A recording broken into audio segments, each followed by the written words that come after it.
I thought it was just a crumpled paper bag on my kitchen table, maybe a receipt, maybe a handful of coins. I was wrong. Inside was a gift so small and so simple that it slipped past all my defenses and went straight to the part of me I've been trying to protect. What he gave me changed the shape of my evening, and if I'm honest, the way I think about the years ahead. Before I start, tell me in the comments which city you're watching from. I always imagine your neighborhoods when I tell these stories. Porches and sidewalks, the way the late sun leans on your fences, and it makes me feel like we're all sitting at the same table. The table I'm sitting at is oak and stubborn as I am. It's been in this kitchen since my husband and I moved into this little ranch house back when the counter edges were fashionable and my hair didn't need coaxing to lie flat. The afternoon was one of those clear, late-season days where the light turns the dust into glitter and you can hear a dog bark 3 streets over. I had chicken thighs in the oven, a pan of green beans popping on the stove, and my favorite radio station tuned low, as if the music might bruise if I turned it up too loud. Donald had been by earlier to tighten the railing on the back steps. He's my neighbor, the sort who still checks the weather by looking at the sky and the smell of the wind. He's handy in that careful way that comes from years of undoing and redoing old things until they behave. There's a gentle rhythm to our conversations, like the way the screen door breathes open and shut when he steps out to check if the level bubble sits exactly between its lines. He never makes me feel small for asking. I never make him feel like I'm keeping score. That's the agreement we've arrived at without ever saying it out loud. The only sound out of step with the afternoon was my phone, which chimed with a message from my son. "Mom, running late. Michael come over ahead of me." To tell you the truth, I smiled when I saw that. I love my son. What mother doesn't? But there's a particular quiet joy in having my grandson all to myself for an hour. At 12, he's long and new-looking, like a foal figuring out its legs. He's smart about things I don't understand and shy about the things he cares for most. I recognize that shyness. It's the shape my heart wore at that age. Maybe at every age. He knocked, which he never used to do. I heard his sneakers shift on the welcome mat, and for a heartbeat, I saw him in my mind as he was at 5, handing me dandelions with the confidence of a king offering treasure. I opened the door to the taller boy he is now. Brown hair in his eyes, a backpack slung over one shoulder, and that paper bag scrunched in his fist. "For you," he said, like he wasn't sure if he meant it. "For me?" I echoed, because some gifts require a ritual, and part of that ritual is making the giver say it twice. "Come in before the beans burn." He stepped into the kitchen. The oven breathed out dinner-scented air. I set the bag on the table like it might bruise and told him to wash his hands and taste the green beans. He did as he was told, which is not the same as doing it quickly, but it still felt like a small miracle. Donald says patience is the only tool that doesn't wear out. I'm beginning to think he's right. "What's this?" I asked, tapping the bag. He shrugged without looking at me. "Open it after." Now, I could have teased him. I could have opened it right then just to be contrary, but something about the way his voice skipped, like he was stepping over a puddle he wasn't sure how deep it was, made me leave it. We set out plates, and I moved the radio knob a whisper to the right. We ate, talking about school and math that moved like a language I didn't speak. He told me about a teacher who wears ties with tiny sailboats and how the cafeteria pears tasted like fear, which made me laugh harder than it should have. He brightened when I laughed. That brightening was its own gift. After we ate, he said, "Can we sit on the porch?" It was my favorite request, and it surprised me anyway, the way half-remembered music does when you finally place the tune. We carried our glasses of water to the porch swing, and I tucked my cardigan tighter, though the day was still warm. The maple tree in the yard flickered like 1,000 small coins in a fountain, wish after wish after wish. Donald's truck rumbled past, slow enough that he raised 2 fingers from the wheel in the hello that belongs to men of a certain generation. I wiggled my fingers back. My grandson watched the exchange with that curious attention kids bring to grown-up habits, figuring out which ones to keep and which to toss. He didn't say anything, but the silence had a shape to it, like a question smoothing itself out. I thought about the things I haven't said out loud, about how the mornings feel longer than they used to, about the way my hands don't always obey when I ask them to button the small buttons, about how my son brings up a condo closer to town, as if he's trying to convince himself he's just being practical, about the tin of screws my husband left on the workbench labeled "Someday." Sometimes I stand in the garage, looking at that tin, and I say, "Someday," back, just to feel like I'm keeping a promise. "What's in the bag?" I asked finally, smiling to ease him. You can't keep a grandmother in suspense. We weren't built for it. He reached into the bag, and I caught a flash of twine and the sweet pennies and paper smell of the hardware store. He pulled out a small glass jar, one of those jelly jars with the quilted pattern, a bundle of folded papers tied with the twine, and something carved from light wood, no bigger than a robin's egg. The carved thing was a bird, not perfect. Wing a little thicker on one side than the other. The belly rounded so carefully you could feel the patience sanded into it. It was simple in a way that made me want to cry, like a child's sing-song rhyme that you suddenly hear as a prayer. When he put it in my palm, the weight was almost nothing, and yet it felt heavier than the jar, heavier than the papers, heavier than the way the afternoon leaned toward evening. "I made that in shop," he said, looking at the porch steps instead of my face. "The jar is just stuff. You can look." I twisted the lid. Inside were seeds, tiny comma-shaped things, some that looked like pepper, some like bits of moon. They rattled softly when I moved the jar. On the lid, written in the black, careful print of a boy trying to be a man, was a word. Hold fast. It took me a second to think of the place I knew that word from. My husband used to say it to the tomatoes, like a benediction, when he tied their stems to the stakes. Hold fast. Stay. Grow. Don't give up. I put my thumb against the edge of the lid and closed my eyes. "And the papers?" I asked, whisper soft. He nudged them toward me. The twine slid like a violin string between my fingers. I untied it, unfolded the bundle. 10 slips of notebook paper, each cut with determined scissors, and each with a line of that same black, careful print. I read them, one by one, while a neighbor down the block started their mower, and the sky began to peach at the corners. "Walk with me. Any day.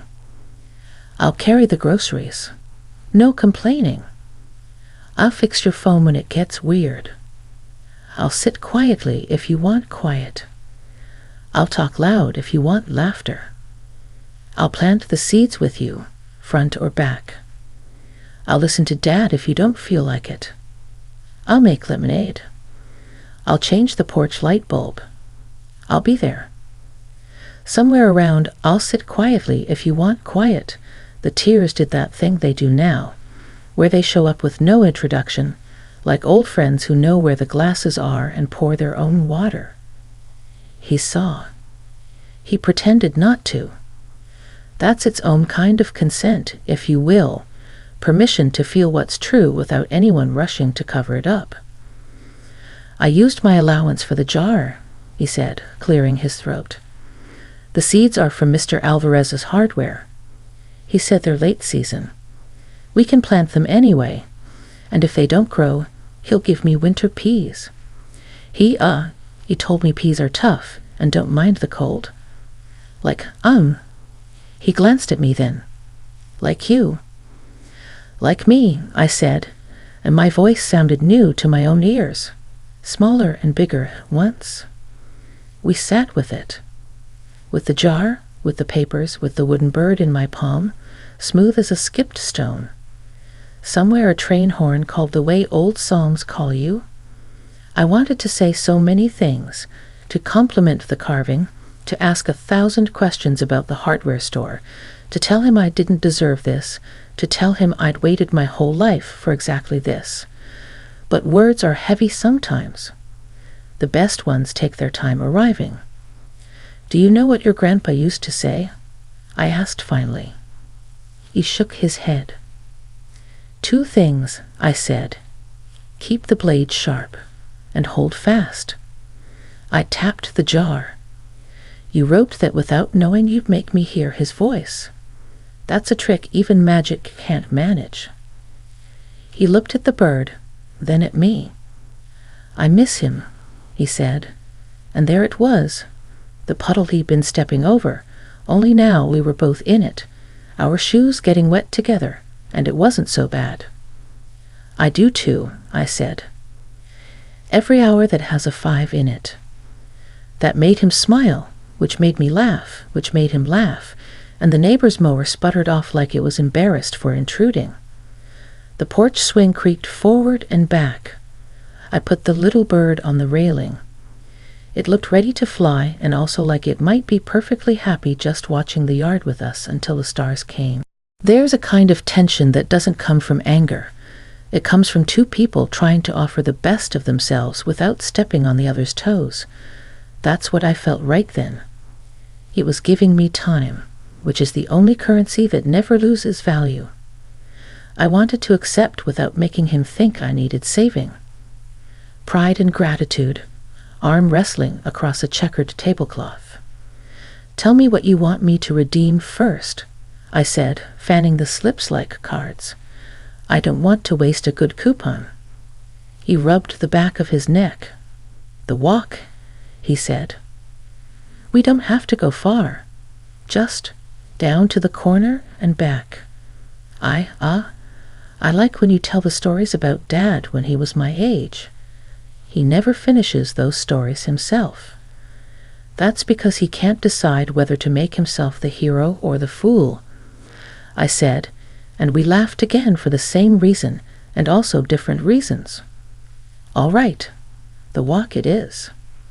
Behind us, the kitchen light clicked on by its timer. The house glowed like it was proud of us. I stood and my knee complained, but only a little, and when he reached out, I took his arm because there's a difference between needing help and allowing connection. That difference is everything. We went down the steps together, me marking each one like a small victory, him pretending it was only the rhythm of the swing that made his hand stay steady. We walked to the corner. The sky had the color of peach flesh near the pit, deep and a little bruised. A woman watered her petunias with one hand and scrolled with the other. A man wrestled a stubborn trash bin that probably had opinions about everything. The world spun, unbothered by our small sacred errand. Hold fast, I said, half to the tomatoes I didn't plant this year and half to myself. Hold fast, he said back, as if it were a password to a secret club where the membership dues are kindness and showing up. At the corner, we turned. He asked about his father, about whether he was ever quiet like this, and I told him the times he was, and how he learned that quiet doesn't mean nothing is happening. We passed Donald's place again. His porch light snapped on. He was inside. I could see him moving, slow and square-shouldered the way old linebackers do, setting a mug on the counter, wiping the same spot twice. Comforting habits are the stitches that keep the day from unraveling. My phone buzzed. A message. Traffic. 20 minutes. You too okay? I thought about writing back that we were better than okay, that the evening had decided to be important. Instead, I wrote, we're walking. See you soon. The truth doesn't always need a trumpet. Sometimes it just needs to be lived. Back at my porch, I tucked the jar of seeds into the crook of the railing where the wood makes a small shelf, and I slipped the stack of coupons into the crack at the edge of the screen door so the breeze wouldn't take them. I could feel the weight of the bird in my pocket. Their combined smallness made a weight big enough to anchor me. That's the trick of simple gifts.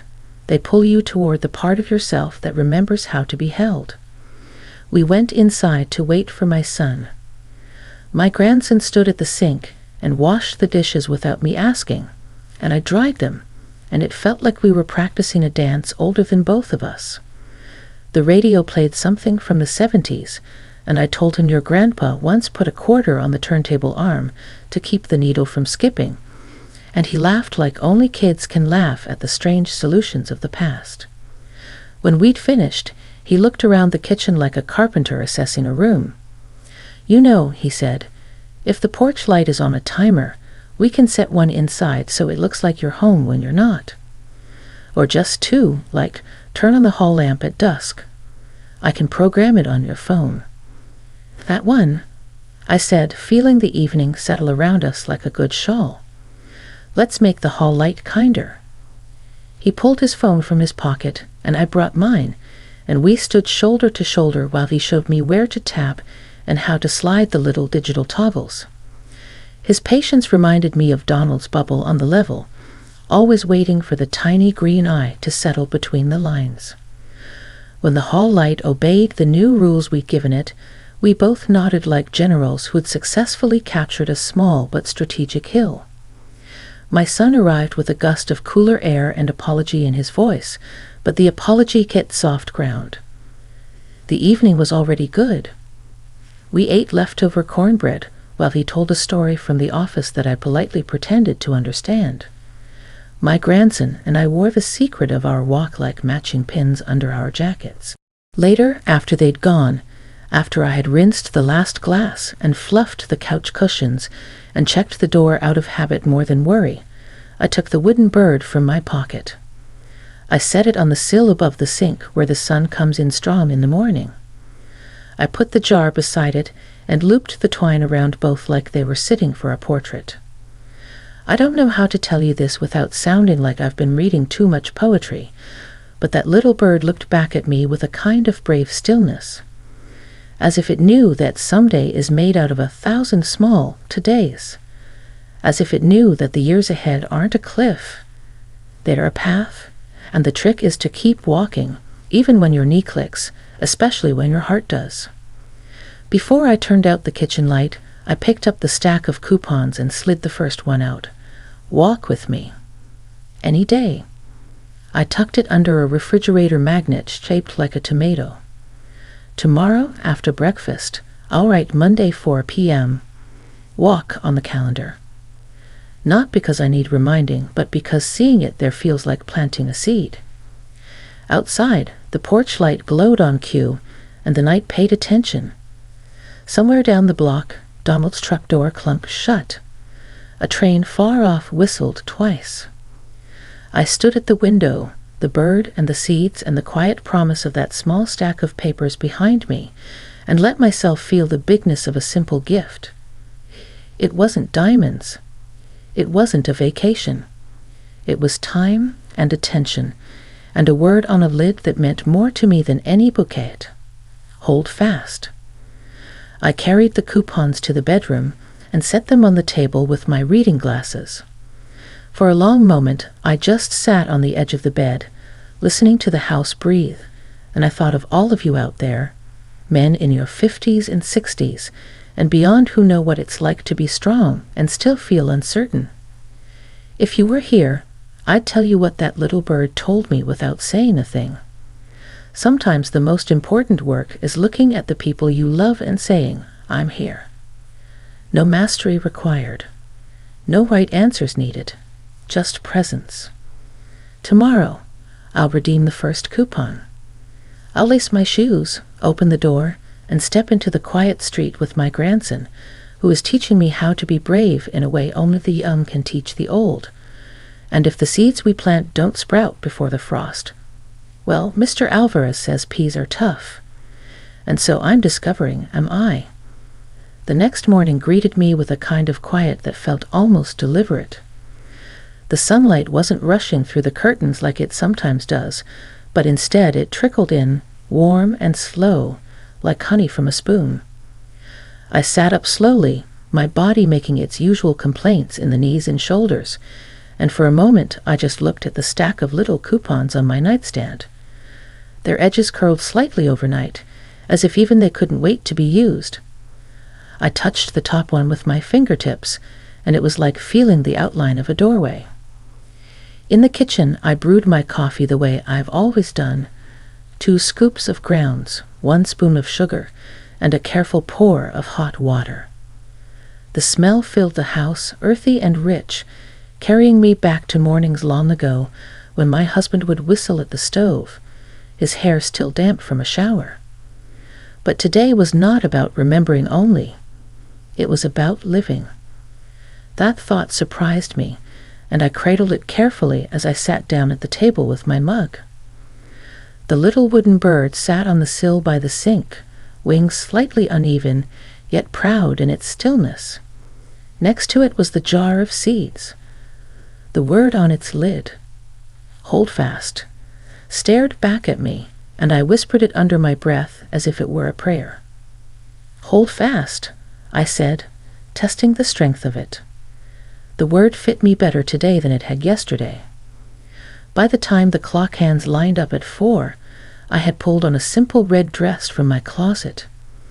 It wasn't fancy, just soft cotton that draped easily, but wearing red made me feel alive, like I was declaring something without saying a word. My grandson came through the door without knocking this time. In his hand were 2 apples, their skins shining like polished coins. "For the walk," he said, shy but pleased. "Good thinking," I told him. "We'll need the strength for our great adventure."